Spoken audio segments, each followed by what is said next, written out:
राम नमस्कार। आनंद यात्रा कड़वी बाई।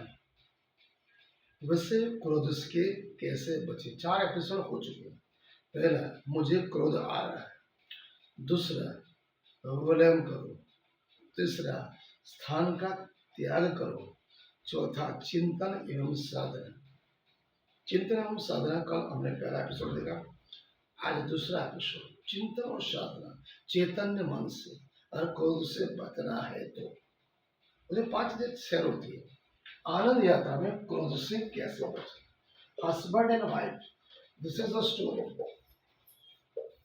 आज मैं एक बातें करूंगा एक पति पत्नी के झगड़े की। जहां प्रेम होता है वहीं झगड़ा होता है, और झगड़ा होगा वहीं प्रेम होगा। बाकी जिंदगी गुजर जाती है, कमरे में कोई किसी से बात नहीं। तो हस्बैंड और वाइफ का जो झगड़ा था, प्रेम की परिभाषा में क्या होता है? लव। लव, यहाँ पर मैंने देखा चिंतन एवं साधना। अगर क्रोध से बचता है तो वहां पर विनम्रता आती है। नंबर आता है हार्ट बॉन्ड। हृदय का एक आत्मा का दूसरे के साथ बॉन्डिंग। जैसे हम फीलिंग शेयर करते हैं, एक दूसरे की भावनाओं को शेयर करना, जिसे कहते हैं फीलिंग शेयर करो, इमोशन शेयर करो। एक दूसरे के इमोशन को समझो, एक दूसरे की भावना को समझो, एक दूसरे का मान सम्मान रखो, आत्मसम्मान रखो, तो कभी झगड़ा नहीं हो, कभी क्रोध नहीं। शब्द बड़े सार्थक होते हैं, शब्द में बहुत गुण अर्थ होते हैं। अगर शब्द की परिभाषा समझ लेंगे तो उसे चिंतन साधना चैतन्य मन से परम तत्व की प्राप्त कर सकते हैं। तो मैं कह रहा था, शब्द अपने साथ गहन गुण अर्थ खोलते हैं, लेकिन हमारे पास वो आंखें नहीं वो शब्द की परिभाषा समझ सके। हमारे पास वो कान नहीं उस शब्द की श्रवण धुन सुन सके। तो सब कितने सार्थक और प्राणवान होते हैं। एक मजेदार घटना, स्टोरी। पति पत्नी झगड़ा हो गया, हो जाता है, बहुत झगड़ा होता है। थोड़ा हिंदुस्तानी भाषा में और पाकिस्तान की भाषा में बमबारी चालू। लेकिन झगड़ा थोड़ा ही हो, इसका ख्याल रखना। और मैं तो कहता हूं, जहां प्रेम होगा ना वहीं झगड़ा होगा। जिन पति पत्नी में प्रेम नहीं होता वहां झगड़ा होता ही नहीं, नोकझोंक भी नहीं होती। झगड़ा प्रेम को प्रगाढ़ बनाता है। ये बात कुछ विपरीत से लगेगी, लेकिन एकदम समझ में नहीं आएगी। लेकिन गहराई से जाओगे, काफी सच्चाई दिखेगी। हम सत्य प्रतीत हो तो झगड़ा हो गया, सभी पत्नी पत्नी के बीच में होता है, नोकझोंक होती है छोटी छोटी बातों के लिए। कौन सी नई बात, लेकिन झगड़ा एक तरफ था। पति तो अक्सर साथ ही रहते हैं। शेक्सपियर शांत थे, संत तुकाराम शांत थे, लेकिन उनकी पत्नियां तेज तर्रात और खुराट थी। पत्नी ने पतियों पर गालियां की बौछार कर दी, अनाप शनाप बोलना चालू कर दिया। फिर भी पति कुछ न बोला। जब वो शांत रहा, पति का क्रोध और आगे बढ़ने लगा। नागिन की तरफ बिखर गई, अनाप शनाप जो जी में आए वो बोलना चालू कर दिया। अंत में क्या बोलते हैं, जानवर कहीं गए, जब जवाब भी नहीं देते। मैं पागल जो चिल्लाए जा रहे, गधे हो तुम तो जानवर कहीं। याद रखना, झगड़ा स्वयं बढ़ता है। जब वादी प्रतिवादी दोनों एक दूसरे को जानते थे, एक बोलता है एक शांत हो रहा है, दूसरी बात शांत हुआ, वो बोला दूसरा शांत हो जाता है, झगड़ा बढ़ता है, घंटों तक चलता है। जो घड़ी भर में शांत होना था उसको कलाकों घंटों दिनों महीनों सालों गुजर जाते हैं। पत्नी बोलते बोलते थक गई, पति एक शब्द नहीं बोला।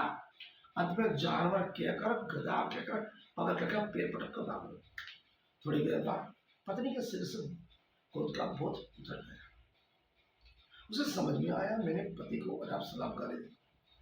पश्चाताप, पागल का, गधा का, जानवर का। मेरे पति मेरे सामने कुछ नहीं किया, वो शांत रहे, मुस्कुराते रहे, और मैं चिल्लाते रहे। मैंने उनका दिल दुखाया, मैंने उनके सम्मान पर ठेस पहुंचाई। उसे ग्लानि हुई, पश्चाताप के आंसू हुए। तुरंत उनके पास चरणों में बैठी, आप मेरे पति परमेश्वर हो।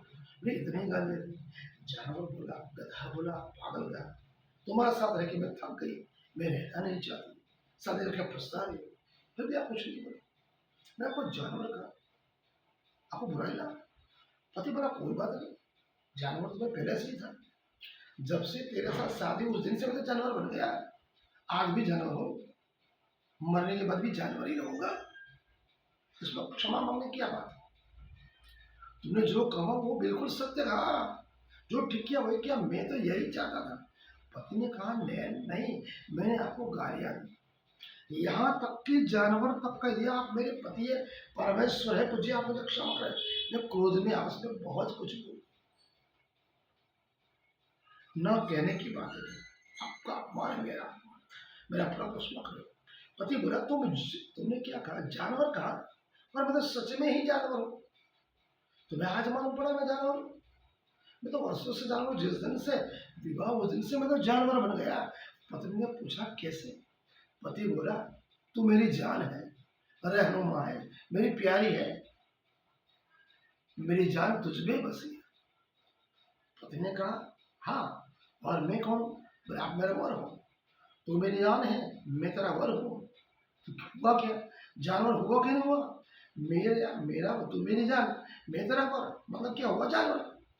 इतना सुनते ही पत्नी पिघल गई, आनंद उस उल्लास में हो गई।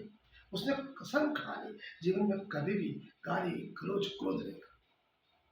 इसलिए कहते हैं जीवन में हर छोटी छोटी बात को चिंतन युक्त चेतना से समस्त क्रोध को आप पराजित कर सकते हो। चिंतन साधना के साथ क्रोध पराजित हो जाता है, आत्मसमर्पण करता है। तुम भी मनुष्य हो, मन वाले हो, मनन क्यों नहीं करते, क्यों चिंतन नहीं करते? चिंतन करो, चिंतन के बाद शब्दों की गहराई तक आप पहुंचोगे, जिससे क्रोध गल जाए, क्रोध पलायन हो जाए। इस तरह चिंतन प्रखर बनाओ के शब्दों में जीना शुरू कर दिया, कुछ हद तक नियंत्रण अपने आप रहेगा। क्रोध के अलावा अन्य कुछ सूत्र है जो मैं बोलता हूँ। क्रोध में अगर सामने वाला अग्नि हो तो आप पानी बन जाओ। क्रोध की अवस्था में एक बार अपना हाथ मुंह ठंडे पानी से धो। क्रोध में एक गिलास ठंडा पानी हो, पानी गले के नीचे उतरा मतलब वही रहने दो।